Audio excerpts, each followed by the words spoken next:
Olá, povo de Deus, terça-feira, 13 de fevereiro de 2024, sexta semana do Tempo Comum. Nossa reflexão de hoje é a partir de Tiago 1, de 12 a 18, Marcos 8, 14 e 21. Feliz o homem que suporta a provação, porque uma vez provado receberá a coroa da vida, que o Senhor prometeu àqueles que o amam. Ninguém, ao ser tentado, deve dizer: é Deus que me está tentando, pois Deus não pode ser tentado pelo mal e tampouco ele tenta a ninguém. Antes, cada qual é tentado por sua própria concupiscência, que o arrasta e seduz. Em seguida, a concupiscência concebe o pecado e o dá à luz, e o pecado, uma vez consumado, gera morte. Meus queridos irmãos, não vos enganeis. Todo dom precioso e toda dávida perfeita vem do alto, descem do Pai das luzes, no qual não há mudança nem sombra de variação. De livre vontade ele nos gerou pela palavra da verdade, a fim de sermos como que as primícias de suas criaturas. Tiago toca hoje um tema bem complicado, a distinção da provação da tentação. Ele admite que Deus pode nos provar, mas nunca nos tentar, porque isso seria admitir que Deus está submisso ao poder do mal. O problema é saber quando estamos sendo provados e quando estamos sendo tentados. Então, Tiago diz que a provação é para o nosso bem. E a tentação é fruto de nossa concupiscência, isto é, submissão à sensualidade, à cobiça de bens materiais. Em outras palavras, tentação leva ao pecado. Provação nos leva à coroa da vida. Para Tiago, é blasfêmia dizer que Deus tenta o homem, pois Deus não quer levar ninguém a cometer pecado.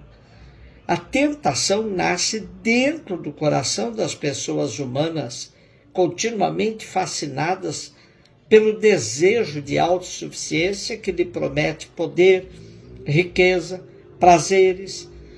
Levado à prática, esse desejo contraria o projeto de vida de Deus na história e, por isso, se torna pecado, acarretando todas as formas de morte. Marcos 8, 14 e 21. Os discípulos tinham se esquecido de levar pães. Tinham consigo na barca apenas um pão. Então Jesus os advertiu: prestai atenção e tomai cuidado com o fermento dos fariseus e com o fermento de Herodes. Os discípulos diziam entre si: é porque não temos pão. Mas Jesus percebeu e perguntou-lhes: por que discutis sobre a falta de pão? Ainda não entendeis e nem compreendeis? Vós tendes o coração endurecido? Tendo olhos, vós não vedes, tendo ouvido, não ouvis. Não vos lembrais de quando reparti 5 pães para 5.000 pessoas? Quantos cestos vós recolhestes cheios de pedaços? E eles responderam: 12.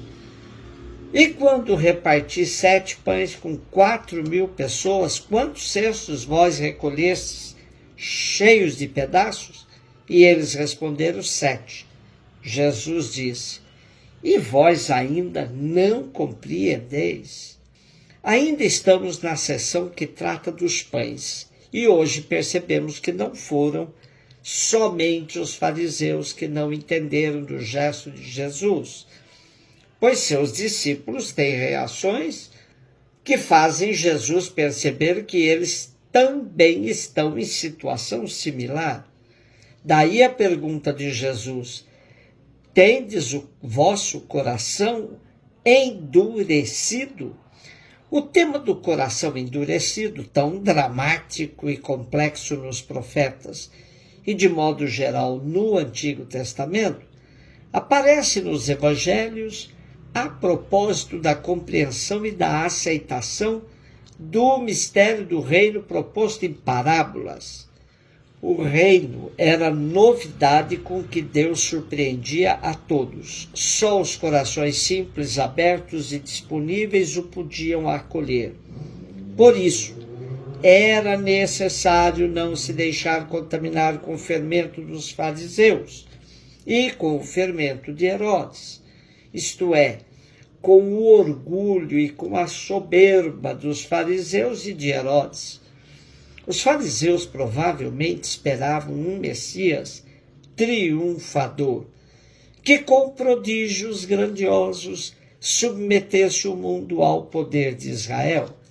Mas não era essa a lógica de Jesus. A salvação que nos oferece será realizada na partilha que multiplica o pão e na carne mastigada que se torna fonte de vida eterna, isto é, na sua passagem pela morte. Será também esse o caminho dos discípulos e da igreja, se quiserem ser fiéis ao ensinamento e exemplo de Jesus. Por outro lado, é perfeitamente compreensível que os discípulos reclamassem pela falta de pão, pois eles, como qualquer outro ser humano, se preocupavam com a acumulação de pão. Jesus logo percebe que eles, com tal preocupação, revelavam que nada tinham entendido da sua proposta. Repartindo os pães, muita gente pode saciar sua fome. Acumulando em mãos de poucos, muita gente vai engrossar as estatísticas dos que vivem com insegurança alimentar. A lógica de Jesus é: repartindo, todos comem e até sobra. Acumulando, poucos se saciam, deixando a maioria passando fome. Os discípulos se preocupam por não terem acumulado pão. Jesus chama a atenção deles, para não ficarem presos a um sistema que visa acumular coisas para ter segurança. Esse é o fermento dos fariseus e Herodes. Jesus vai mostrar que é preciso ter confiança na partilha. Tudo que se reparte torna-se até mais que o suficiente.